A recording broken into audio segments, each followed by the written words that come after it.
Good afternoon. Welcome to our midday. Let me start, as usual, on a Friday with the agenda of President von der Leyen for next week. As you already know, the President will be traveling to Ukraine on Monday to mark the 4 years since the beginning of Russia's full-scale invasion of Ukraine. And on Thursday, back in Brussels, President von der Leyen will chair the meeting of the College. So yes, you heard it well. The College will exceptionally meet next week on Thursday and not on Wednesday. And on Thursday afternoon, the President will receive Ilie Bolojan, Prime Minister of Romania. She will also deliver a speech at the high-level event on the Eastern Border Region Strategy here in the Parlement. And lastly, on Friday, President von der Leyen will receive Marcelo Rebelo de Sousa, President of Portugal. So that's it for the agenda of the President for next week. Et pour continuer, permettez-moi de vous rappeler que les ministres du Commerce se sont réunis aujourd'hui à Chypre pour une réunion informelle du Conseil Affaires étrangères dans sa configuration commerce. Et c'est le commissaire Šefčovič qui représente la Commission à cette réunion. Parmi les sujets abordés figurent l'état d'avancement des négociations commerciales en cours, les relations commerciales de l'Union européenne avec la Chine et les préparatifs pour la conférence ministérielle de l'Organisation mondiale du commerce qui se tiendra à Yaoundé, au Cameroun, le mois prochain. Une conférence de presse avec le commissaire Šefčovič aura lieu plus tard dans la journée, vers 2h30. Et je vous invite, comme d'habitude, à réserver vos questions relatives au commerce pour cette conférence de presse. Voilà pour nos annonces et on peut commencer. Jorge. Hello, Paula. I have a question about your least favorite subject, the Board of Peace. We know that yesterday Commissioner Dubravka-Šuica went to Washington to participate in the first formal gathering of the Board of Peace together with Donald Trump. Her visit took place despite the intense backlash from member states who said she didn't have a mandate to go there and the legal concerns that you as Commission have raised regarding the Board of Peace and its compatibility with the United Nations.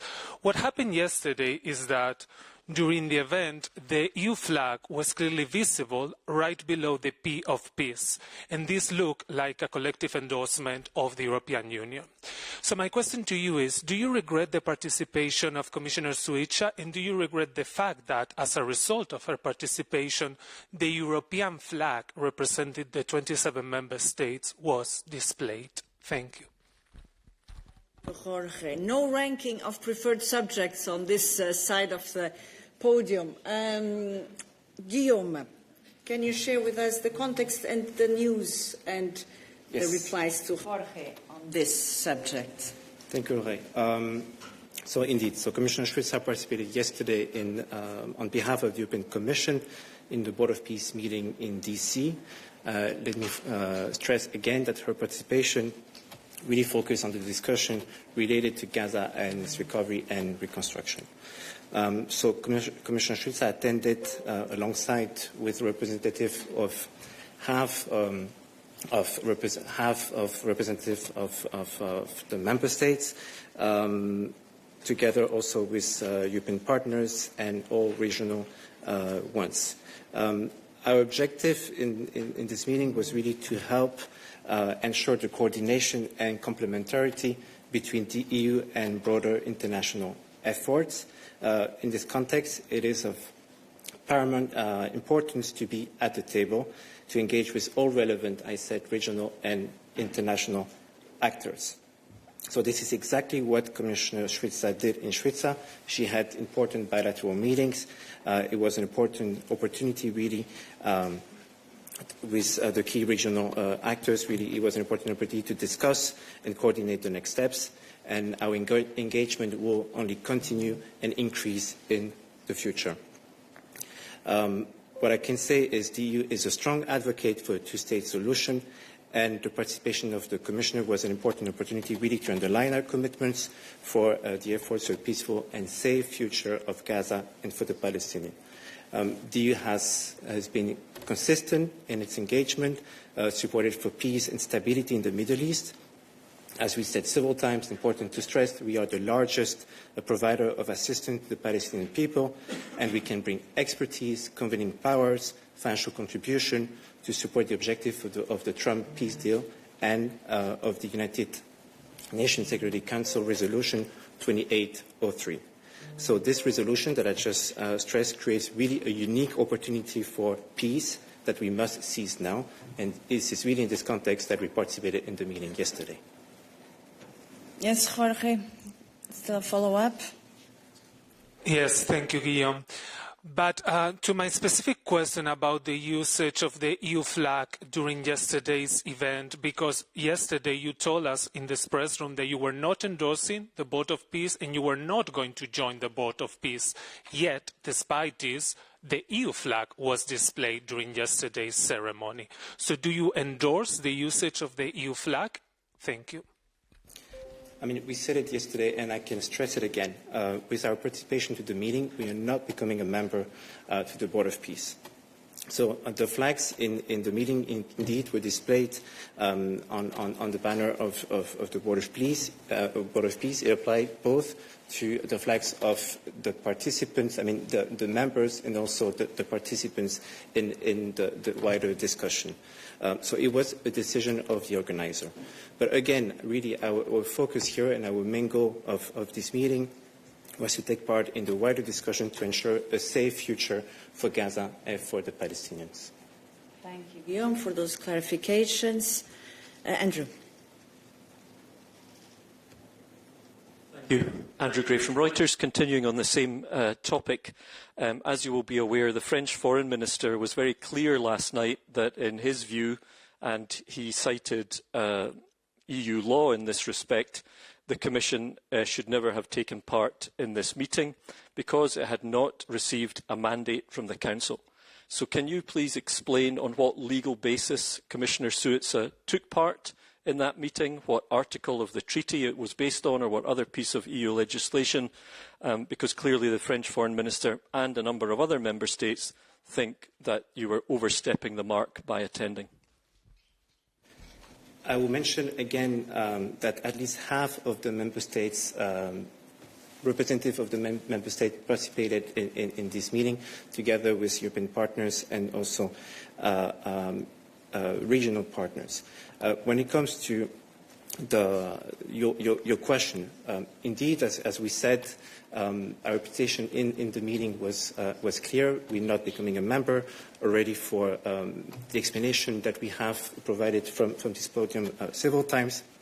We do have a number of questions about a number of elements in the Charter of the Board of Peace related to the scope, the governance, and the compatibility with the UN Charter. Our presence at the meeting, again, it's important to underline, was to showcase the considerable EU support to Palestine and really to confirm our readiness to support the recovery and resilience in Gaza under the United Nations Security Council resolution. Finally, let me add that the Commission received an invitation on behalf of the President, as did other countries or other institutions, and as such, the Commission accepted the invitation, as it does with invitation of this kind. Yeah, let me just only also add, Andrew, it is within the remit of the Commission, as an external representative of the Union, to accept invitations of this kind as a matter of international courtesy. Again, and let us be very clear, with the participation of Commissioner Suica, there's no endorsement of the Board of Peace. What there is a clear sign of our commitment to Palestine and to Gaza and to the reconstruction of Gaza. It is in this context that it needs to be seen. Also, this has been brought up in the context of the ambassadors' meeting, the so-called COREPER, where the member states were informed that Commissioner Switzer would represent the Commission, and we will also go back to the ambassadors' meeting to debrief from this meeting yesterday in Washington. Yes, Andrew. Just to follow up, but what specific? I mean, the very specific case here is that the French Foreign Minister is saying you didn't have a mandate and you needed a mandate. So what is the legal basis of your assertion that you have the right to attend these events? It is in the remit of the Commission to accept invitations which are addressed to the Commission, in this case to the President of the European Commission. And it's in this context that the participation was ensured, and to remind everyone also of what is it that we're doing very, very specifically on this matter. And again, that we're not just paying as a biggest donor to Palestine, but also that we have a voice in this matter. Diego. Thank you. On your voice in this matter, did Commissioner Switzer advocate for Palestinian participation in the talks? I'm asking because it seems a bit weird to participate in talks about the future of Gaza where there's no Palestinian participation, while at the same time always saying nothing about Ukraine without Ukraine. And while I'm aware that it's very difficult to draw comparisons between both conflicts, you are also well aware that the double standards issue exists when we're talking about this. Thank you. I don't know exactly what was said by the Commissioner, and Guillaume will say more if he has more elements on this. What is clear is that, as Guillaume also said, Commissioner used this opportunity also to reach out to speak with a number of other participants there, which is also an opportunity precisely to convey our message, notably the message of the key importance of the participation of Palestine as the one concerned directly in this conflict, and as the one directly concerned also when it comes to the ceasefire and to indirectly interested in finally having peace in this region. Anything else there, Guillaume? Yes, I mean, I can elaborate a bit more on really the messages that the Commissioner passed when she was in DC yesterday. So she really recalled our position, and we have three elements that we need to stress. First is that the EU remains fully engaged with global partners and the broader international community to advance the implementation of the Gaza peace plan. Second, peace, security and dignity for both Israelis and Palestinians require political courage, sustained engagement and collective responsibility, and our guiding framework remains here, again, as I said several times, the UN Security Council Resolution 2803. And third, you were mentioning reconstruction. Early recovery and reconstruction in Gaza can only be sustainable if anchored in a credible horizon of a two-state solution. Without that horizon, really, the reconstruction will not deliver lasting stability. And so the Commission really reaffirmed those messages, and she said that the Commission is really ready here to support this process. And this is the message, again, that, as Paola said, that will be passed also to the Member States once we can debrief from the meeting. Gerardo, and then we conclude on this topic, if still on this topic. Thanks, Gerardo from Politico.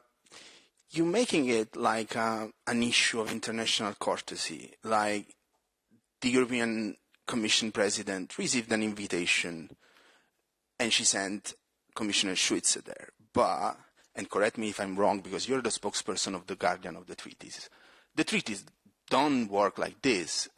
If there's such an international forum, let's say, it's European Council President that is supposed to represent the EU. So where was the European Council President consulted when you decided to send an envoy on behalf of the European Commission and the European Union? Because unless you were just representing the EU executive is one thing, but you were also representing the European Union. And another question, more forward-looking, how does it work, this debriefing in the Commission? So Commissioner Switzer is coming back and report to von der Leyen, to Kaja Kallas, will be discussed in the college? Thanks. Thank you, Gerardo. I think we said it, but we will repeat.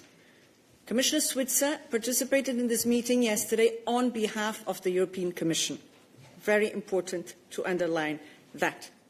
In advance, there was a discussion in the context of the ambassadors' meeting where this was discussed and where member states were informed. There's nothing else to be added there. Just need to be very, very clear in which capacity the Commissioner was there.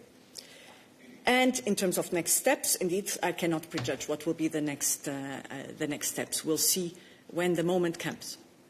Other topics for Guillaume, who's also replacing Marcos today? No. Other topics? Nikolaos. It's Nicholas Komar for Euractiv. It's for Anwar and on Iran. All right. So you said yesterday in a quote that a U.S. attack on Iran would have heavy, heavy repercussions on the stability of the Middle East. Is the EU actively seeking to dissuade the U.S. from attacking Iran, and if so, how?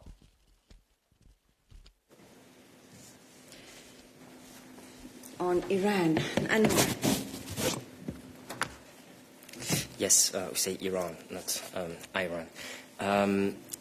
Look, obviously the comments I've made yesterday still stand and are valid. What I can add to it is the following, that we are, as EU, in close contact with the United States, both bilaterally and in the context of the G7 format.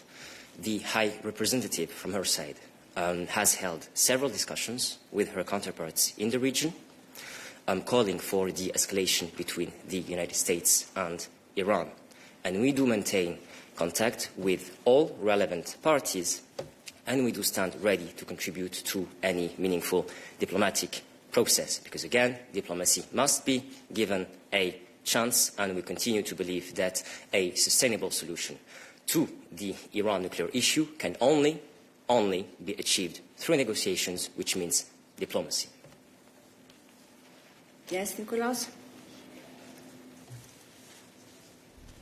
Are you working on a toolbox of diplomatic responses in case the worst should happen? Speculative question, no comment. Yeah, I support that. Go, and we continue to Anwar. Oui. Oh, sorry. This is not a question for Anwar, I think. It's another topic. Thank you. Odile. Oui, une question sur le Soudan. La déclaration conjointe appelant à une cessation des hostilités et à la protection des civils et des opérations humanitaires au Soudan, signée par la commissaire Labib, a mobilisé au-delà des États membres, puisqu'on retrouve comme signataires, effectivement, les ministres des Affaires étrangères du Canada, de la Norvège, du Royaume-Uni, de l'Islande et de la Suisse. Mais au-delà de cette déclaration conjointe, pouvez-vous nous expliquer ce que vous pouvez faire pour faire respecter les embargos sur les armes à destination du Soudan, d'une part, et d'autre part, en coopération avec vos partenaires, est-ce que vous pouvez influencer sur les limites de livraison d'armes? Certains parlent qu'effectivement, il y a beaucoup d'armes qui passent par les Émirats arabes unis. Merci. Merci Odile pour ta question. Je répondrai sur mon portefeuille et les collègues pertinents peuvent également ajouter sur le plan humanitaire suite à la déclaration de la commissaire Labib. Quelle est notre position? Notre position est très claire et je la répète ici. Nous condamnons, nous, Union européenne, avec la plus grande fermeté, les atrocités graves et persistantes perpétrées par les forces de soutien rapide au Soudan, notamment après la prise de la ville d'El Fasher. Le ciblage délibéré de civils, les meurtres à caractère ethnique, les violences sexuelles et sexistes systématiques ainsi que la famine utilisée comme méthode de guerre et le refus d'accès à l'aide humanitaire constituent de graves violations du droit international humanitaire et du droit international des droits de l'homme. De tels actes peuvent constituer des crimes de guerre et des crimes contre l'humanité, soyons très clairs. En réponse à ces crimes, et je rappellerai l'existence des mesures que nous avons prises, nous, au niveau de l'Union européenne, le Conseil Affaires étrangères de l'Union européenne avait déjà adopté, il y a quelque temps, des mesures restrictives, notamment à l'encontre d'Abdelrahim Abdan Dagalo, commandant en second des forces de soutien rapide. Nous tenons prêts à imposer toute autre mesure restrictive à l'encontre de tous les acteurs responsables de la déstabilisation au Soudan et de l'entrave à sa transition politique. Je rappellerai également, sur le plan que tu as mentionné, que nous exhortons tous les acteurs extérieurs à prendre toutes les mesures nécessaires pour mettre fin à la vente ou à la fourniture d'armes et de matériel connexe à toutes les parties, conformément à l'embargo sur les armes qui est établi par les résolutions du Conseil de sécurité des Nations Unies 1556 et 1591. Thank you, Anwar, for this update. Other questions to Anwar on external affairs, please. Thank you so much. Zoriana Stepanenko, Ukrainian Service of Radio Free Europe. I believe that my question is rather for Anita, but I don't see her, so may I proceed? As far as we understand, HRVP has already worked on the list of concessions that the European Union might demand from Russia while negotiations are ongoing. So have you already distributed to the European capitals this list of concessions, and do you have any sort of the feedback on them? So how the process will go from now on? Thanks. Thank you very much. As per established practice, we will not be commenting on ongoing discussions. That being said, let me restate here our position loud and clear. We support peace talks and we strive for a comprehensive, just and lasting peace for Ukraine. Let's also remind that Russia's war of aggression against Ukraine clearly involves an aggressor and a victim. Now, on the matter at hand, the approach by the High Representative is about our interests in a secure and stable Europe, and we have been communicating quite clearly about it. Any plan to end Russia's war of aggression in Ukraine will need support from us, the European Union, to work. And ahead, again, of the FAC, as you know, on Monday, I will not be preempting or commenting on any discussions that are taking place as we speak. Thank you, Anwar. Other questions to Anwar? Yes? Hi, Kemi Kondosu from AFP. I have a question on Venezuela. Spain said today that it would ask the EU to lift sanctions on Delcy Rodriguez after amnesty law was approved. I was just wondering if the Commission was in favor of the lifting of such sanctions. Thanks. I'll just ask you to repeat your question, please. Spain said today that it would ask the EU to lift sanctions on Venezuela's interim leader, Delcy Rodriguez, after an amnesty law was approved there. And I was just wondering if you saw those efforts favorably or not. Thanks. Thank you very much. I will not be commenting on that angle because, again, that's you raised a perspective, and I will not be here speculating in terms of next steps, so neither confirming or infirming. What I can tell you about our sanctions policy, again, individual or sectoral economic measures are not an end in themselves. And again, I will recall what we have in terms of our regime and sanctions in the context of Venezuela. We currently apply individual sanctions against 69 individuals directly responsible for undermining democracy, the rule of law, and human rights in Venezuela. And we do stand ready to use every tool at our disposal, part of our toolbox, to support a transition towards democracy in Venezuela. And I will leave it at that. Thank you. Yes, please. Yes, hi, Clara Grandlet for Japanese newspaper Asahi Shimbun. I have a question regarding the ICC. I know some things were asked on Tuesday, but it's more of a follow-up. So there was a meeting of ICC Judge Nicolas Guillou with two commissioners earlier in the week, And I have a question on the blocking statute more specifically, because you say you support the ICC, but you don't activate this blocking statute, and there's a clear issue of over-compliance of EU companies with US sanctions on ICC judge. So I want to know, why have you not activated the blocking statute? And I seem to recall that some member states, like Belgium, were asking for it. So why are you not protecting ICC judges? Thank you very much. I'll take this question from my end, and then if you have anything else to add, my colleague Siobhan will come to the stage. Let me recall our position, again, clear from this podium. We, as EU, we stand firm in our commitment to the International Criminal Court. Why? Because the ICC is the cornerstone of international justice and the fight against impunity, which is holding perpetrators of the world's gravest crimes to account and also giving victims a voice. We deeply regret the decision to impose sanctions on these two judges of the ICC, because this decision may also impact the functioning of the Office of the Prosecutor as well as ongoing investigations. Let's be clear, attacks or threats against the court, elected officials, personnel and those cooperating with the court are not acceptable. The EU will provide full support and contribution to ensure the protection of the court and its staff against external pressures or threats. And we call upon all states to ensure full cooperation with the court, including by the prompt execution of outstanding arrest warrants and to enter into voluntary agreement. Specifically on the angle that you have raised, before my colleague can elaborate on her end, I will also add that we as EU, we have engaged directly with the court and affected officials to discuss the current situation, and we will continue to explore concrete measures which can help to protect the court and increase its resilience. That's what I can share with you from my side, and Siobhan can also add from hers.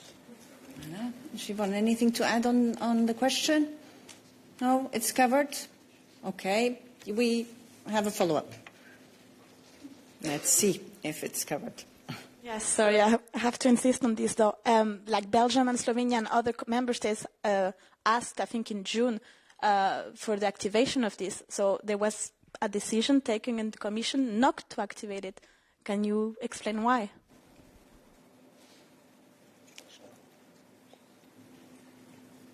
Siobhan, do we have more elements on what was the basis for the non-activation? We don't have anything more to add to what Anwar has said. Thank you. Other questions on external affairs? No. So Anwar did his fair share from Gaza to Ukraine, Iran, Sudan, and ICC. Not an easy task. Good. We change topic. Roland Pape online. Thank you very much. I hope you can hear me and see me. Okay. I have a question. Great. I have a question to Anna-Kaisa. The first one is more of a follow-up regarding the Druzhba pipeline, and if she could elaborate a bit more on what's the role of the European Commission or what the Commission wants to do regarding the reopening of the pipeline. And the second one is about phasing out Russian energy. Right now, both Orban's government and the opposition TISA party claim that they don't want to phase out Russian energy, fossil fuels, from Hungary for a few years. The opposition party said until 2035. And so just to clarify, based on the adopted regulation, is there any way that Hungary can legally import Russian gas in 2028, for example? Can there be like some separate agreements or some exemptions and so on? And also on that, legally phasing out oil imports, do you have any update on that? Thank you. Thank you, Roland. And before giving the floor to Anna-Kaisa on the second question, on the first one, and on the Druzhba pipeline, because this has been a bit the topic of the week in this press room in terms of what is going on, what is the situation, not always put in the right context. So let me also use the opportunity to be crystal clear, because really on this there can be no margin for ambiguity or misinterpretation. Energy security is at the core of the Commission's concerns. We have colleagues working day and night to make sure that we have energy security guaranteed in all 27 member states, along with the experts in the various member states. And it was thanks to this determination, thanks to this commitment, that we've actually overcome one of the biggest, well, in fact, the biggest energy crisis that the European Union ever faced, and which started, let us remind ourselves, with the weaponization of the imports of fossil fuels from Russia by Russia, even before the war started in Ukraine. And from then, you all know the story and how it went on. Not only did Russia weaponize our dependence on fossil fuels, but it also started attacking key energy infrastructure. And that's how we landed on the episode of the past days, which is an oil pipeline, the Druzhba pipeline, which is not in a position to supply oil, notably to those who were still dependent on these supplies, Hungary and Slovakia. So let us recall, why is it that we actually have this threat to energy security in those two countries? And in this context, let us also remind that we are in constant contact, as Anna Kaiser very clearly reminded in this press room. We are in close and constant contact with the Hungarian authorities, with the Slovak authorities, to make sure that we can address any concerns stemming from this attack on this infrastructure. So again, there's no room for misinterpretation or ambiguity there. And as far as we know, the Ukrainian government is committed to repairing the pipeline. Now, we know, again, also how the story goes. Ukrainians repair the infrastructure which is destroyed on a daily basis, and then it is destroyed again.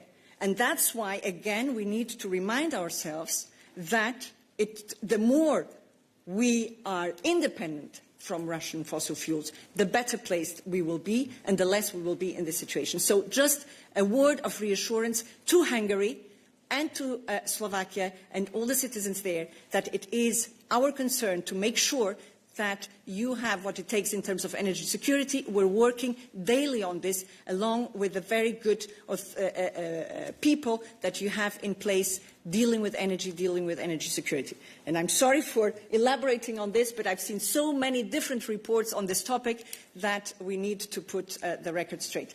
On the second question, Anna Kaiser and the REPowerEU legislation.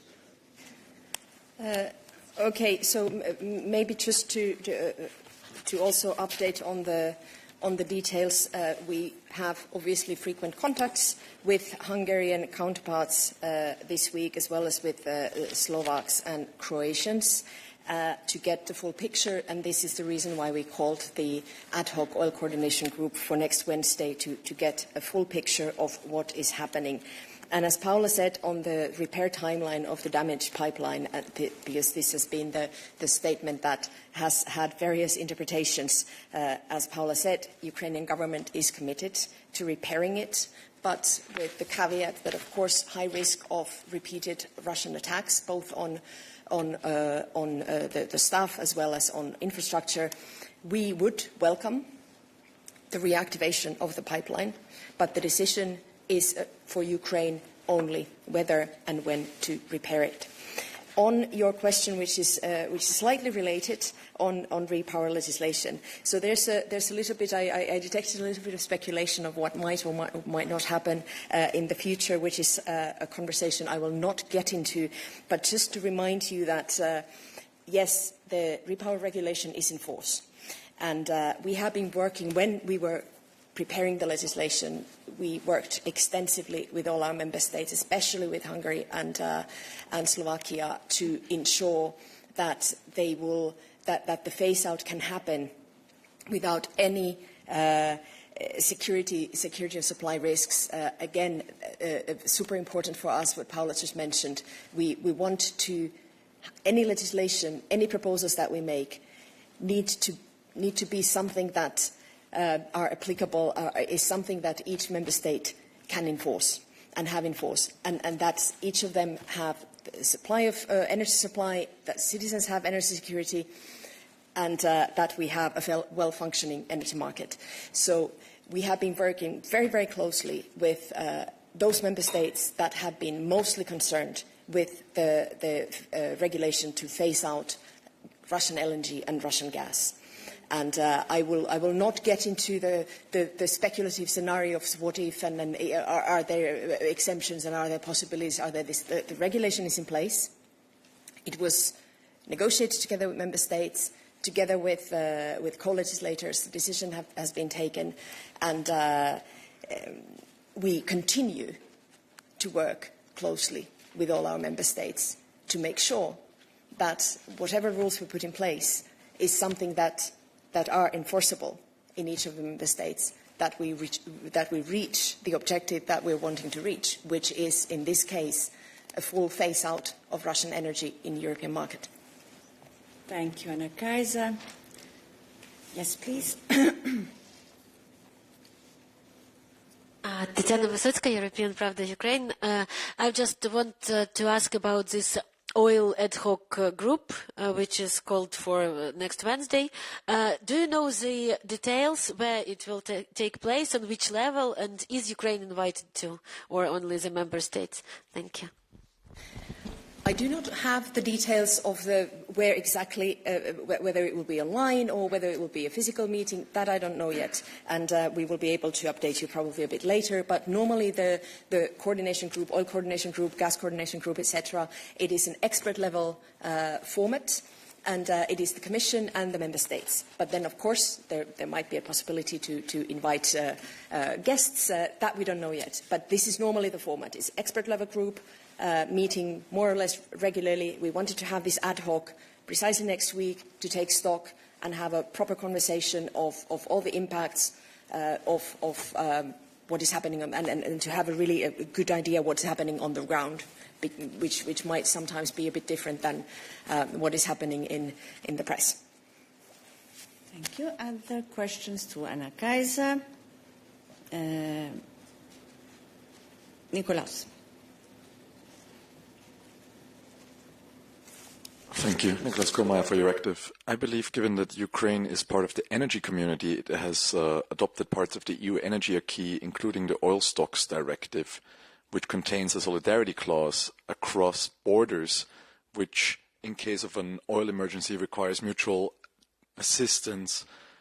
Could the Hungarian diesel supply stop potentially fall afoul of this solidarity requirement, and would you then start an infringement procedure? These are precisely the kind of details that will need to be discussed in the oil coordination group, and also an important reminder: we are not seeing any short-term emergencies or risks to security of supply at the moment. Both Hungary and Slovakia have been maintaining the 90 days oil emergency oil stocks. Emergency oil stocks in reserve, and this is something that we continue closely to monitor. But to highlight, to talk about emergency at this stage is not something that is happening. Short-term risk, we're not seeing any, but we follow up very closely, and there is an opportunity next Wednesday for all the parties involved to take stock and decide on the next steps. Thank you. And the questions, Anna Kaiser. Gabriele, I'm not sure. It's for Anna Kaiser. Online? Nope. Nope. Okay, then we move on. Please. Yeah. Can I give the floor here to the colleague whom I had given earlier, and then I'll come back. Thank you. Konrad Kramer from the Austrian newspaper Kurier. Austria, together with Germany and 7 other EU nations, has addressed a letter to the EU Commission, namely Budget Commissioner Serafin, urgently asking the Commission to scale back its ambitions to hire 2,500 new employees. Is there a comment from the side of the Commission on that? Yes, there is. It's already on the spot. Indeed. The fact of the matter is that we've been having to deal with a lot of difficult situations over the years. And if I may give you a little bit of budget history, if you look at the former MFF period, what we did was to actually cut staff numbers by 5%. So we made significant savings there. If I look at the current MFF period, we've kept our staffing levels stable. So what actually happened was that we've been given a lot more responsibilities by the co-legislators, by the member states. We have been called upon to deliver in an ever-increasing number of areas, and I think many of you follow this very closely, and you precisely know what I'm talking about. So more work, more duties to deliver on, but not more staff members. What is the result? A capacity gap. And that's exactly what we are trying to close with the new MFF proposal that we put forward in this summer. And if I may just add, we also look at how the situation is evolving at the member state level. And overall, the conclusion we have drawn is that often in member states, actually, you have an increasing number of civil servants engaged by national authorities. So the trends are very, very different. Now, we put forward an idea, a proposal to add 2,500 new posts. Importantly, this is not Commission only. This is EU institutions, across the institutions. So this is not only about us. And in parallel to that, at the Commission, we've also launched what we call the large-scale review, specifically to make our operations more efficient and effective. So these are the observations that I wanted to put forward. Thank you. On this topic? Yes, please. Hi, Malina Stocker, Austrian Radio and Television. You're arguing like with more capacities and you need more things. Just for me to understand, will the new post, like, is there some sort of way that you link them to the new capacities? Are you going to say like this is going to be like specifically linked to cybersecurity? Is it going to be like certain levels where like they're going to go? Like if you say it's more responsibilities, that's the reason why. Will there be a way of proving that in the end, or like following through on that? Thank you. 2 points on that. So there's a general capacity gap. But of course, there are areas where the needs are particularly acute. And of course, these areas would include, as you mentioned, cybersecurity, also potentially security in general, but also artificial intelligence. So there are needs across the board, but there are some areas where these needs are particularly acute. Yes, we could also use more spokespeople, for instance. That would be good. More questions, but less spokes. A follow-up.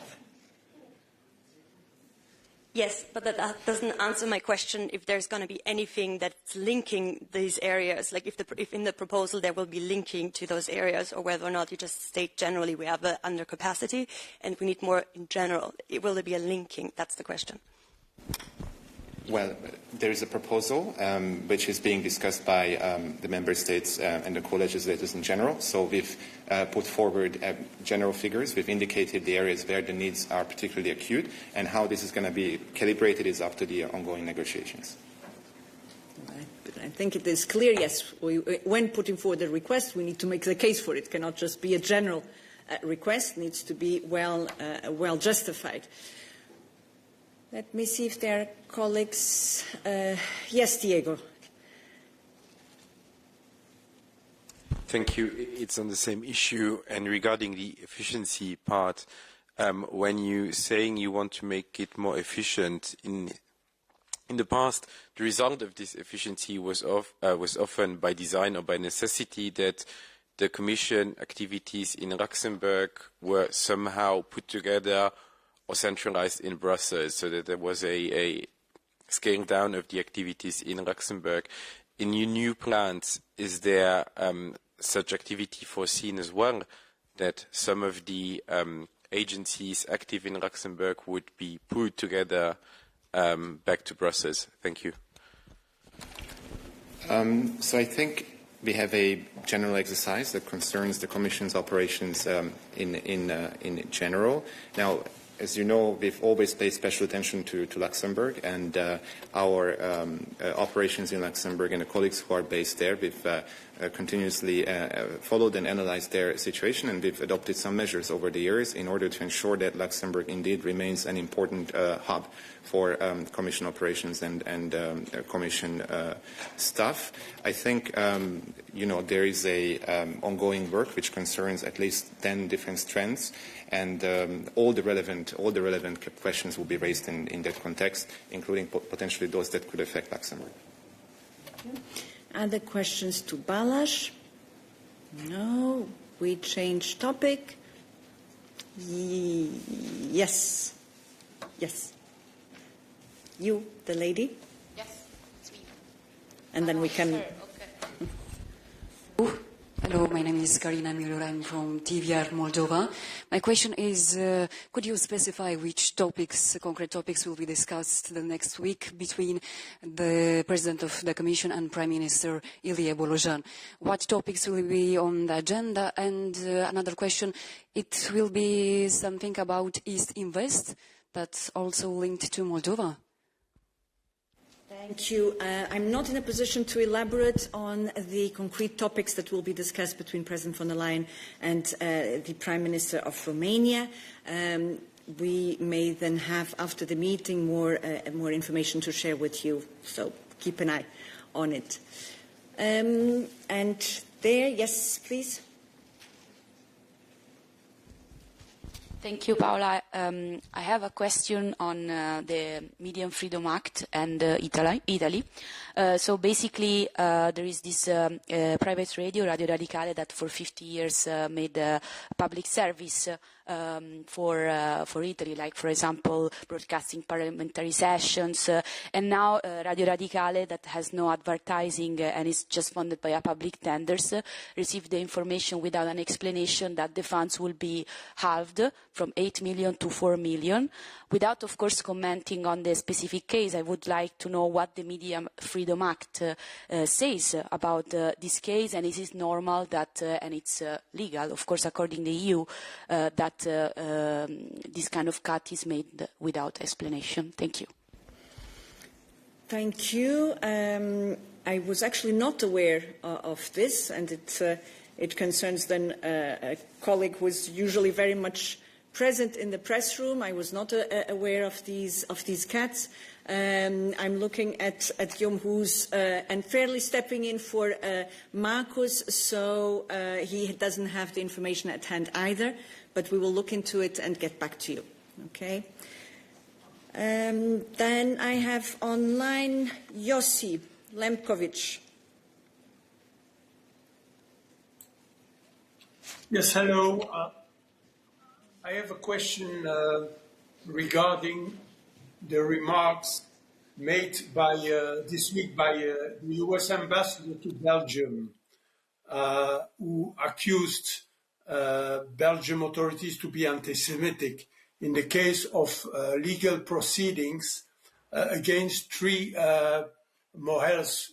Those are Jewish people who are specially trained to perform circumcision. And it was in Antwerp last year.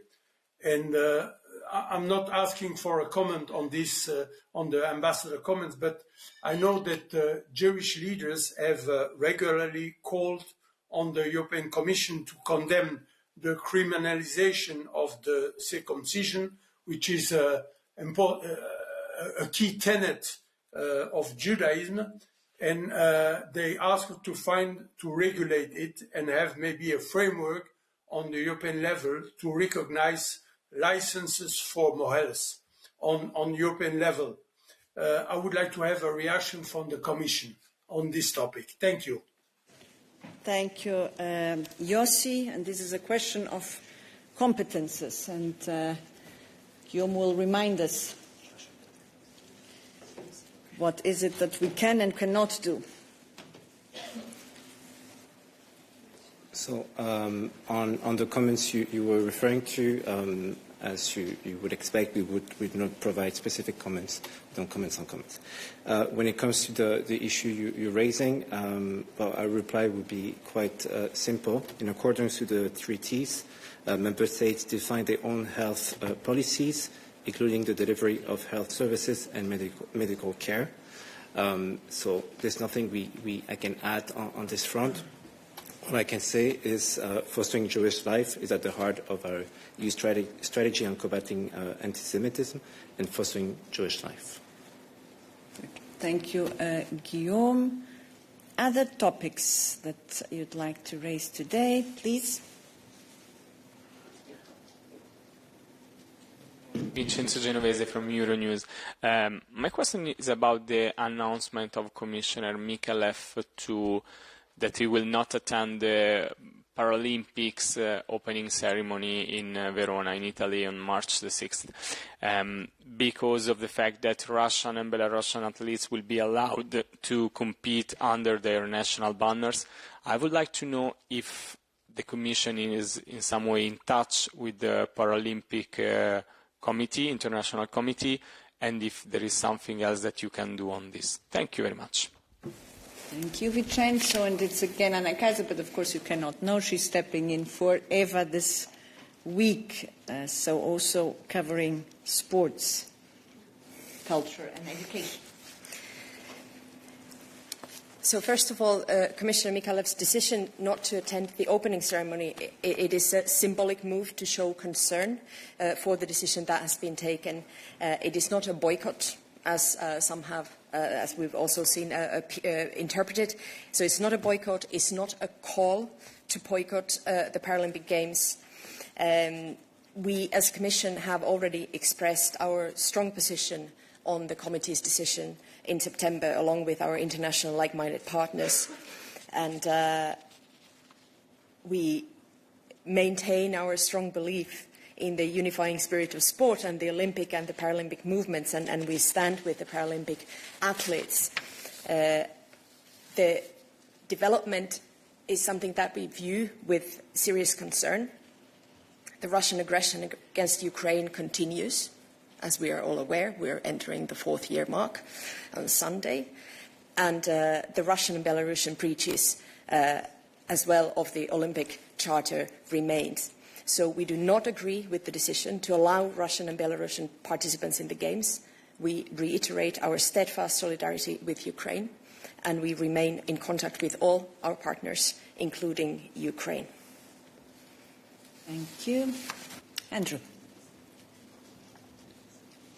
Thanks. Andrew Gray from Reuters again. Can you just explain why that's not a boycott? Because I'm looking at the definition in the Cambridge Dictionary, and it says to refuse or buy a product or take part in an activity as a way of expressing strong disapproval. I mean, it seems exactly that the Commissioner is not going to the ceremony to express strong disapproval. So why is that not a boycott? We are entering my favourite part, semantics, with the native speaker. So, no, it's he wanted to make a symbolic gesture.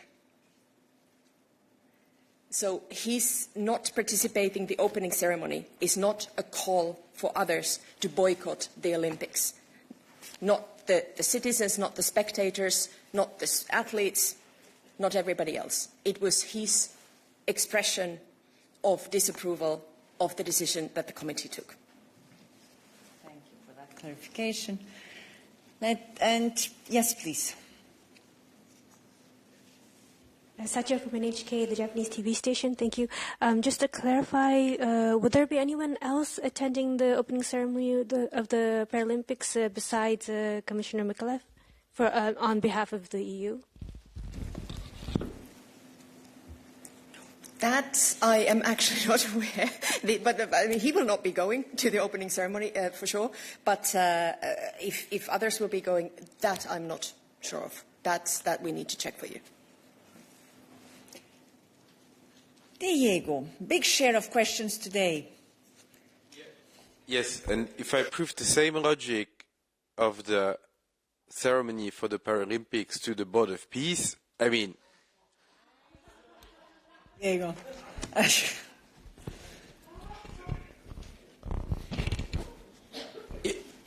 You approve it or not? I mean... Listen, we're talking here about sports, and Anna Kaiser was very, very clear. We see sports really also as a commemoration of peace, and therefore so important. We're keen on expressing our support to all the athletes that put a lot of effort in order to be able to come at this stage among the very, very best in the world, be it the Olympics or the Paralympics. Commissioner Mikalev considered that in light of the decision to have athletes from a country which provoked a war, he wanted to express a signal of disagreement. And that's what he did, and that's what we explained also clearly with Anna Kaiser. Good. Any other questions? We'll conclude the way we started. Jorge, first and last. Okay.